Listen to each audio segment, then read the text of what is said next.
బెంగుళూరులో జరిగిన ఒక విషయం షేర్ చేస్తున్నాను. నేపాల్ నుండి ఒక ఇద్దరు భార్యాభర్తలు గార పని చేసుకోవడానికి బెంగుళూరుకొచ్చారండి. వాళ్ళకి 6 సంవత్సరాల పాప ఉంటుంది. సంక్రాంతి ముందు రోజు వంట చేసుకోవడానికి స్టవ్ లేదని స్టవ్ తీసుకొద్దామని బయటకు వెళ్తారు. ఇంటి ముందే పాప ఆడుకుంటూ ఉంటుంది. ఈ భార్యాభర్తలతో కలిసి బీహార్ నుండి వచ్చిన ఒక వ్యక్తి అభిషేక్ అనే వ్యక్తి పని చేసుకుంటూ ఉంటాడు. పాపకు కూడా ఆ వ్యక్తి బాగా తెలుసు. పాపకి లేనిపోని మాటలు చెప్పి అండర్ కన్‌స్ట్రక్షన్ బిల్డింగ్‌లోకి తీసుకెళ్తాడు. ఆ 6 సంవత్సరాల చిన్న పిల్లని అత్యాచారం చేశాడండి. ఆ చిన్న పిల్లను చంపేసి తనకేమీ తెలియనట్టు ఎస్కేప్ అయ్యాడు.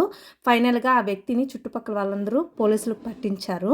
మోస్ట్ ఆఫ్ ద టైమ్ ఆడపిల్లల పైన అత్యాచారం చేసేవాళ్ళు మనకు తెలిసిన వాళ్ళే ఉంటారు. ఇంట్లో ఆడపిల్లలుంటే ఖచ్చితంగా గుడ్ టచ్, బ్యాడ్ టచ్ ఏమిటో నేర్పించడం మర్చిపోకండి. జాగ్రత్తగా ఉండమని చెప్పండి.